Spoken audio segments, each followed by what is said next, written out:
Welcome to CNS series. आज का हमारा टॉपिक है पार्किंसंस डिसीज़। इसके पहले भी हम बहुत सारे LAQs डिस्कस कर चुके हैं और I want to tell you all कि मैं एक ऐसा कंटेंट बना रही हूँ जो प्रॉफ एग्ज़ाम्स के लिए नेसेसरी है। एंड मैं अश्योर करती हूँ कि अगर आप ये वीडियो को बिना टॉपिक पढ़े 3-4 बार अगर देख लोगे प्रॉफ के पहले कोई भी टॉपिक का, तो ये प्रॉफ एग्ज़ाम में लिखने के लिए सफिशिएंट है। ओके चलो टॉपिक स्टार्ट करते हैं। आज का हमारा टॉपिक है पार्किंसंस डिसीज़। पार्किंसंस डिसीज़ क्या होता है? ये एक न्यूरो डिजनरेटिव डिसऑर्डर होता है और ये बहुत ज़्यादा कॉमन होता है ओल्ड एज में। ये मैन और वुमेन दोनों को अफेक्ट करता है। कोई भी रेस, सारे रेसेस को अफेक्ट करता है, सारे ऑक्यूपेशन को और सारे कंट्री में होता है। इसका जो मेन ये मेनली 60 साल के पीपल के ऊपर ही होता है यूजुअली, बट 20 साल के पेशेंट्स में भी देखा जाता है। 20 साल में काफ़ी अनकॉमन होता है। 60 से ज़्यादा एज वाले पीपल में बहुत ज़्यादा कॉमन होता है। पैथोजेनेसिस क्या होता है? मेनली जो डोपामिनर्जिक न्यूरॉन्स होते हैं उसके डिप्लेशन की वजह से होता है। ये डोपामिनर्जिक न्यूरॉन्स कहाँ प्रेजेंट होते हैं? सब्सटेंशिया नाइग्रा में प्रेजेंट होते हैं। अगर ये कम हो जाते हैं तो इसकी वजह से होता है पार्किंसंस डिसीज़।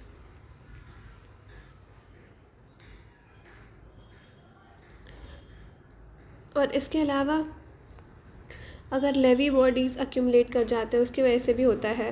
सब्सटेंशिया नाइग्रा में एट्रोफिक चेंजेस हो गए सब्सटेंशिया नाइग्रा में, वो भी कॉज कर सकता है पार्किंसंस। या फिर डिप्लेशन हो गया न्यूरॉन्स का, कहाँ पे? लोकस सेरोलियस में।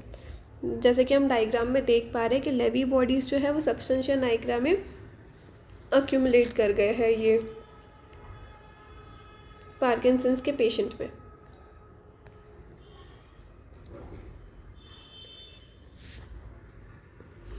अब क्या होता है, मेनली डोपामिनर्जिक न्यूरॉन्स कम हो गए तो आउटपुट भी कम हो जाता है सब्सटेंशिया नाइग्रा से ग्लोबस पैलिडस तक। तो इसकी वजह से क्या होता है, इनहिबिटरी इफेक्ट जो होता है वो कम हो जाता है सब थैलेमिक न्यूक्लियस पे। इसकी वजह से न्यूरॉन्स ज़्यादा एक्टिव हो जाते हैं यूजुअल से और इनहिबिट करते हैं एक्टिवेशन ऑफ कॉर्टेक्स। इसकी वजह से ब्रैडीकाइनेसिया हो जाता है और न्यूरोनल डिजनरेशन या फिर डिग्रेडेशन हो रहा है और उसके साथ में इंक्लूजन बॉडी फॉर्मेशन भी हो रहा है। तो ये क्या करता है, ये कोलिनर्जिक न्यूरॉन्स को अफेक्ट करता है। कहाँ के कोलिनर्जिक न्यूरॉन्स को? NBM के, न्यूक्लियस बेसालस ऑफ पाइनट्स के कोलिनर्जिक न्यूरॉन को अफेक्ट करता है। नॉन एपिनेफ्रिन न्यूरॉन्स जो होते हैं लोकस सेरेलियस के, इसमें मेनली आता है serotonin neuron, raphe nuclei of brain stem के, फिर न्यूरॉन किसके? ओल्फैक्टरी सिस्टम के, सेरेब्रल हेमिस्फीयर के, स्पाइनल कॉर्ड के, पेरिफेरल ऑटोनॉमिक नर्वस सिस्टम के। सारे नॉन डोपामिनर्जिक पैथोलॉजी जो होती है वो रिस्पॉन्सिबल होती है नॉन डोपामिनर्जिक क्लिनिकल फीचर्स के लिए। बार्क थ्योरी क्या होती है? ये बहुत इंपॉर्टेंट है, ये देखते हैं। ये थ्योरी क्या स्टेट करती है कि पार्किंसंस डिसीज़ तब बिगिन करता है जब एक फॉरेन एजेंट जो होता है वो एंटर करता है बॉडी में। किसके थ्रू? नोज़ के थ्रू या फिर GI सिस्टम के थ्रू। फिर एंटर करने के बाद वो CNS तक ट्रैवल करता है और अगर लेवी बॉडी प्रेजेंट है एंट्रिक या फिर पेरिफेरल नर्वस सिस्टम में तो ये सपोर्ट करते हैं ये क्लेम को। लेवी बॉडी पैथोलॉजी जो है ये सिलेक्टिवली ट्रैवल करती है CNS के थ्रू, टारगेट करती है थिन और largely unmyelinated neuron cells. Braak की स्टेज 1 क्या होती है? डिसीज़ बिगिन करते हैं लोअर ब्रेन स्टेम में और अल्फैक्टरी सिस्टम में, पर्टिकुलरली डॉर्सल मोटर न्यूक्लियस जो होता है वेगस नर्व का, जो कि मेडुला ऑब्लोंगेटा से निकलती है, और olfactory nerve, anterior olfactory nucleus. Dorsal motor nucleus और एंटीरियर अल्फैक्टरी न्यूक्लियस अफेक्टेड होते हैं। मेनली स्टेज 1 में लोअर ब्रेन स्टेम और अल्फैक्टरी सिस्टम इन्वॉल्व होता है। फिर उसके बाद में स्टेज 2 में क्या होता है, स्टेज 1 की पैथोलॉजी के अलावा एडिशनल लीजन हो जाते हैं। कहाँ पे? राफे न्यूक्लियाई में और गाइगेंटोसेल्युलर रेटिकुलर न्यूक्लियस में। ये कहाँ प्रेजेंट होता है? मेडुला ऑब्लोंगेटा में। और ये वाला न्यूक्लियस कहाँ प्रेजेंट था? डॉर्सल मोटर न्यूक्लियस, ये भी मेडुला ऑब्लोंगेटा में था। और ये दूसरे राफे न्यूक्लियस और गाइगेंटोसेल्युलर रेटिकुलर न्यूक्लियस भी मेडुला ऑब्लोंगेटा, यहाँ पे भी लीजन हो जाता है। फिर ये डिसीज़ और ऊपर मूव करती है, मेडुलरी स्ट्रक्चर से कहाँ जाती है? पॉन्स में जाती है, पोंटाइन टेगमेंटम में के लोकस सेरेलियस तक। फिर स्टेज 3 में क्या होता है?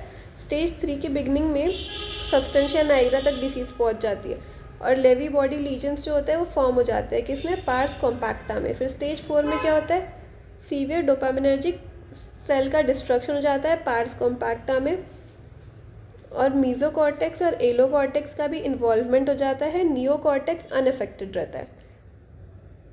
और पैथोलॉजी कहाँ कहाँ देखने के लिए मिलती है, अमाइगडाइला में और थैलेमस के सब न्यूक्लियाई में।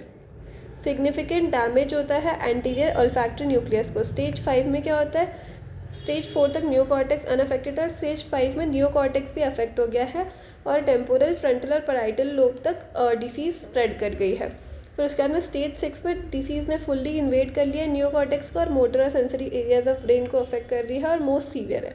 अब पार्किंसंस डिसीज़ की इटियोलॉजी में क्या आते हैं, एक तो जेनेटिक हो सकता है कॉज से, फिर स्पोराडिक हो सकता है। जेनेटिक में 3 जीन्स रिस्पॉन्सिबल होती है, एक तो पार्किन जीन, LRRK2 जीन और अल्फा सिन न्यूक्लियन जीन।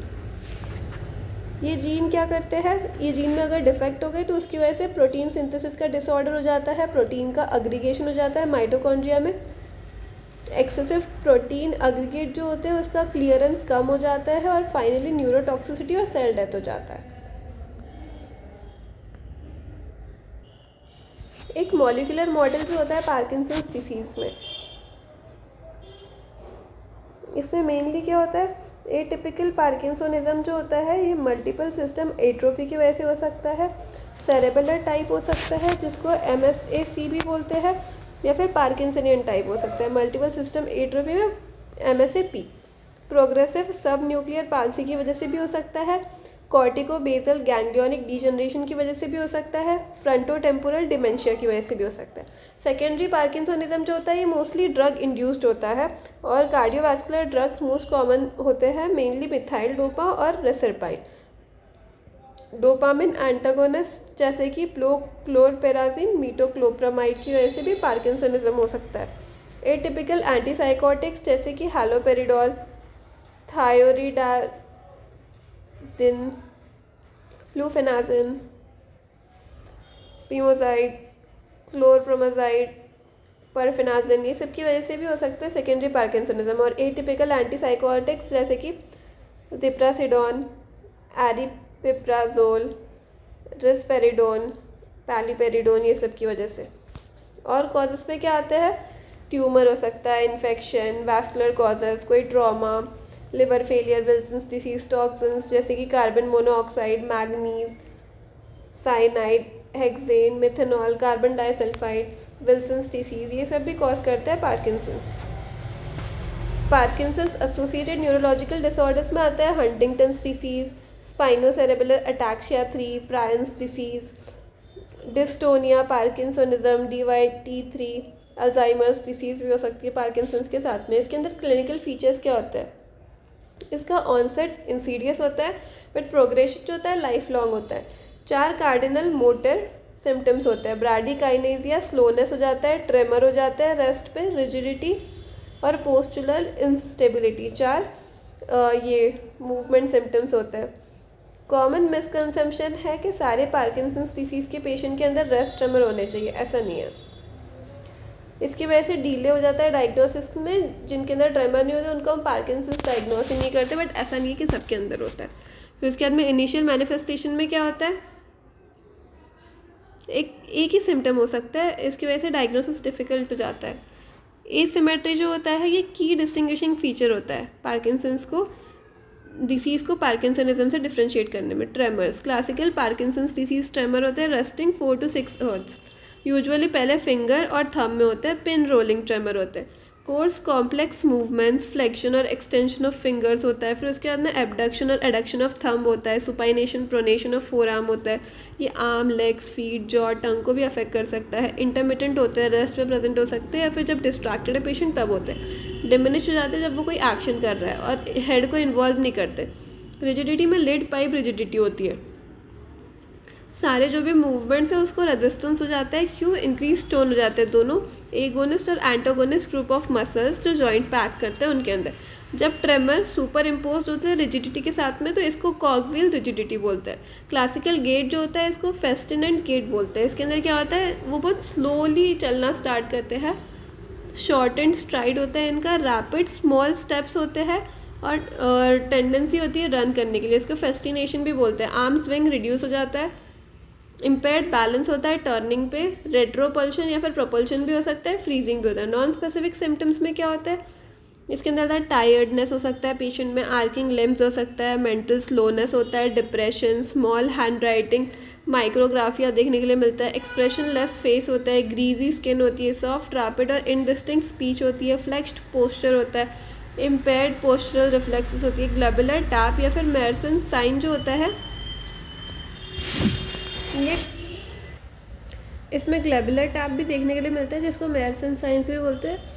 इसमें क्या करते हैं, जब हम ग्लोबुला पे टैप कर रहे होते हैं पेशेंट के तो वो रेजिस्ट नहीं कर पाता है ब्लिंकिंग।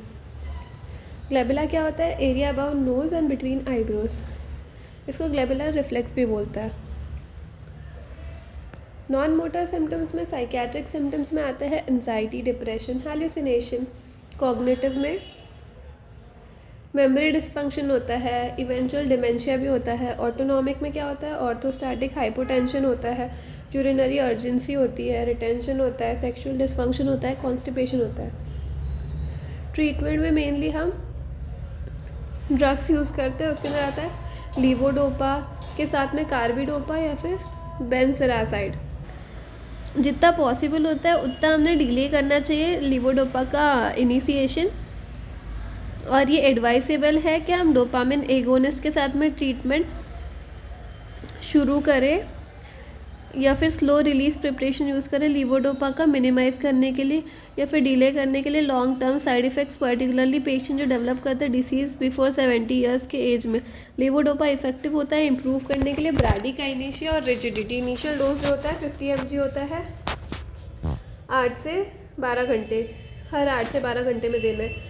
टोटल लीवोडोपा डोज जो होता है वो इंक्रीज़ करना चाहिए 1000 mg पर डे से, बट इसको जितना कम रख सकते हैं उतना कम रखना चाहिए। साइड इफ़ेक्ट्स क्या होता है, पोस्चरल हाइपरटेंशन, नौशिया, वोमिटिंग हो सकता है, involuntary movements,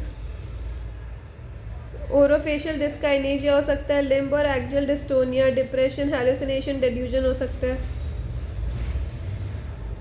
on end of phenomena क्या होता है, यूजुअली ये मैनिफेस्ट करता है कैसे, fluctuation in response. Simplest form होता है इसका एंड ऑफ डोज डिटोरिएशन। क्यों, अगर डिसीज़ बहुत ज़्यादा प्रोग्रेस कर गई है और कैपेसिटी लॉस हो गई है स्टोर करने के लिए डोपामिन का, तो उसको बोलते हैं on off phenomena. More complex fluctuation कैसे प्रेजेंट करता है, sudden unpredictable changes in response, जिसमें सीवियर पार्किंसनिज्म क्या करता है, अल्टरनेट करता है डिस्काइनेशिया और एगिटेशन के साथ में, on off phenomenon. End of dose deterioration जो होता है इसको इम्प्रूव करता है डिवाइड करके लीवोडोपा को स्मॉलर बट ज़्यादा फ्रीक्वेंट डोजेस में कन्वर्ट करने के लिए स्लो रिलीज प्रिपरेशन। इसके अलावा हम देते हैं एंटीकोलिनर्जिक्स, ये मेनली इफेक्टिव होते हैं ट्रेमर और रिजिडिटी के अगेंस्ट। इसको अर्ली प्रिस्क्राइब करते हैं डिसीज़ में, ब्रैडिकाइनेशिया एक प्रॉब्लम बन जाए उसके भी पहले। बहुत सारे एंटीकोलिनर्जिक्स अवेलेबल होते हैं जैसे कि ट्राइहेक्सीफेनेडिन, बेंजेक्सोल 1 to 4 mg 8 hourly, या फिर और फेनएड्रिन 50 to 100 mg 8 hourly।